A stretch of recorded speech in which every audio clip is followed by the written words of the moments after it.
Anger management के लिए कई सारी चीज़ें ऐसी हैं कि एक तो फिजिकली अपने को ठीक रखना बहुत ज़रूरी है। आप अगर फिजिकल एक्टिविटी नहीं करते हैं, अगर आप कुछ ऐसा एक्सरसाइज वगैरह नहीं करते हैं तो आपके लिए मुश्किल होने वाली है, क्योंकि एक्सरसाइज वगैरह करने से एंडोर्फिन जैसी चीज़ें रिलीज़ होती हैं।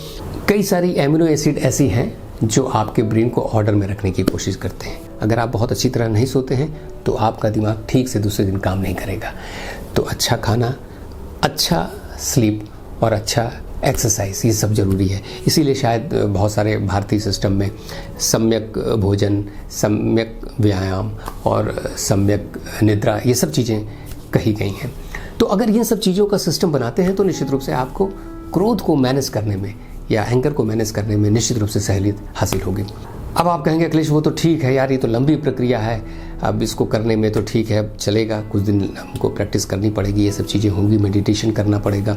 लेकिन तुरंत क्या किया जाए? अगर गुस्सा आ रहा है तो तुरंत क्या कर सकते हैं?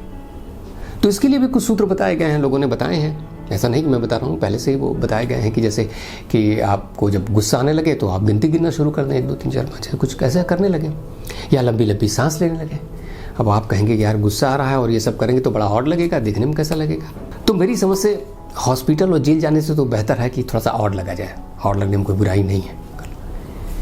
तीसरा सूत्र ये है कि उस जगह को तुरंत छोड़ दें। आप जहाँ ऐसी सिचुएशन बन रही है वहाँ से बगल से पतली गली से निकल लें। जहाँ ऐसा मौका है वहाँ तो करें, और जहाँ नहीं है तो वहाँ पे तो वो दूसरे सूत्र हैं जो आप करेंगे। तो जब कभी हमारा कोई नुकसान करता है या हमारा अपमान होता है या हम कहीं फेल हो जाते हैं या कहीं हमें ऐसी मुश्किल पेश आती है जिसमें दूसरे की फॉल्ट दिखाई देती है, तो हम अपने आप को थोड़ा लो फील करते हैं। हमें लगता है कि हम थोड़ा कमतर हो गए। आप फेल होंगे तो ऐसा लगेगा ही, आपका अपमान होगा तो आपको छोटापन महसूस ही होगा। तो ऐसे में क्या होता है कि आपका जो दिमाग है, आपका जो मन है, वो तुरंत आपको इससे बाहर निकालने की कोशिश करता है। वो तुरंत आपकी मदद के लिए आ जाता है, और जब आ जाता है तो वो हार्मोन रिलीज़ होते हैं जिससे आपको गुस्सा पैदा होता है। गुस्सा पैदा होने में क्या होता है, आप अपने आप को ताकतवर महसूस करते हैं। आपने महसूस किया होगा कि जब गुस्सा आता है तो आपके अंदर एक अजीब तरह की एनर्जी आ जाती है, और वो भले कुछ पल के लिए होती है लेकिन होती है बहुत ज़बरदस्त। कई बार तो ऐसा देखा होगा कि मामूली से मामूली दुबले पतले से आदमी भी अच्छे गुस्से में बहुत कुछ कर जाते हैं, अच्छे खासे लोगों को पटक देते हैं या कुछ ऐसी हरकत कर देते हैं। एक मुहावरा भी है कि सिकिया पहलवान भी गुस्से में कामयाब हो जाता है। लेकिन ये जो ताकतवर होने की फीलिंग है, ये होती ही इसीलिए है कि आप उस अपमान से, आप उस दुख से, आप उस फेल होने की पीड़ा से किसी तरह बाहर निकलें। लेकिन मुश्किल ये है कि करने की तो इसकी कोशिश ये है कि आपको उससे बाहर निकालें, लेकिन गुस्सा या एंगर आपको एक दूसरी मुश्किलों में उलझा देता है।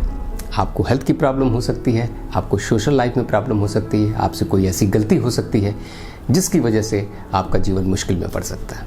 तो अगर इस तरह के कुछ फार्मूले आप अडॉप्ट करेंगे और नियमित रूप से कुछ अभ्यास करेंगे एंगर को कंट्रोल करने का, तो मुझे लगता है कि ये चीज़ें की जा सकती हैं। और गौतम बुद्ध की एक बात तो निश्चित रूप से याद रखें कि क्रोध जो है वो एक ऐसा जहर है जो आप खुद को देते हैं और आप सोचते हैं कि इससे अगला मर जाएगा। तो दोस्तों, खुद को जहर देने की भी क्या ज़रूरत है? अगले को भी मत दीजिए और खुद को भी मत दीजिए।